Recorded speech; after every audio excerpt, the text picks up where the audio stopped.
Nationwide, gerrymandered districts have given us House congressional re-election rates of 99% and Senate re-election rates of over 90%. Normal average re-election rates used to be 50 to 60%. This change should be of serious concern to all thinking Americans. The fact that a great many districts are now safe seats only assures us that eventually Congress will become dominated by a permanent class of aristocratic, professional politicians, ever more isolated, arrogant, and indifferent to the voters. Are we really having elections every 2 or 4 years? Do we really have a choice in our candidates? Or is it always incumbents? There have been some efforts to reform the way congressional districts are redefined after every census, removing the process from politics and from control of the winners, which are, normally the legislators.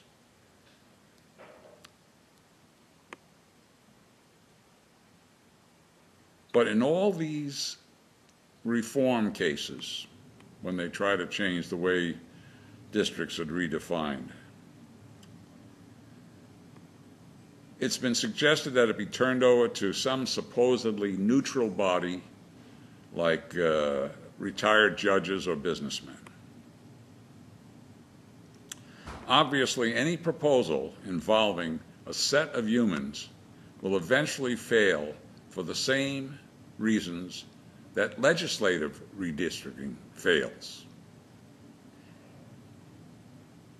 It's the human element, stupid.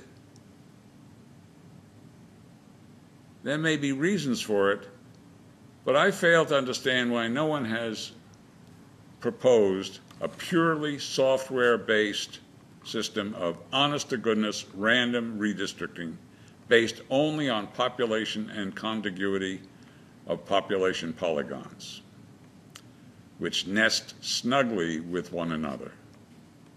No party, no race, no economic class, no ethnicity, no nothing,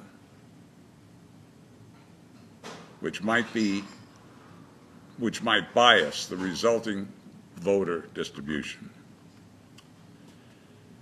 Computer experts have told me this would be perfectly feasible. For example, currently a typical congressional representative district has a population of roughly 690,000 people. That comes from a national population of 300 million divided by 435 districts.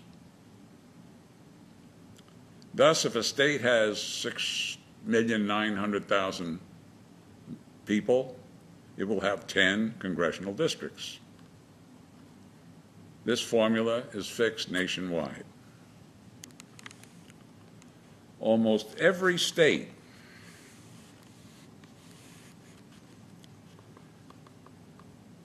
has its population distributed in a few heavily populated cities, with the rest of the people spread out in suburbs, towns, and in low-density rural areas. A computer program would start out by fitting the map of a 10-district state with 10 equal polygons, mostly squares, with no tentacles within the state's boundaries. And those polygons or cells located over cities would immediately shrink until they contained only 690,000 people. And the adjacent polygons would either shrink or expand until they each had 690,000 people. And this would continue until the state was full of polygons of different sizes representing 690,000 people in those areas. And the algorithm, the thing that shapes the program, would tend to optimize compactness and minimize tentacles reaching out into areas that have certain political tendencies.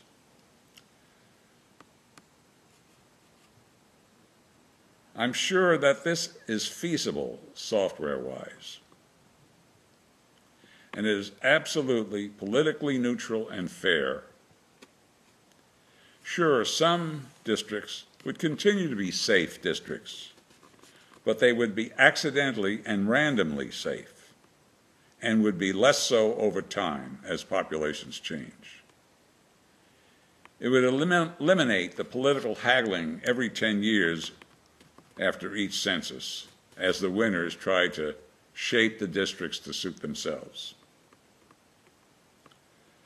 Why doesn't some truly independent organization take this idea and run with it? I'm Nelson Lee Walker of TenureCorrupts.com.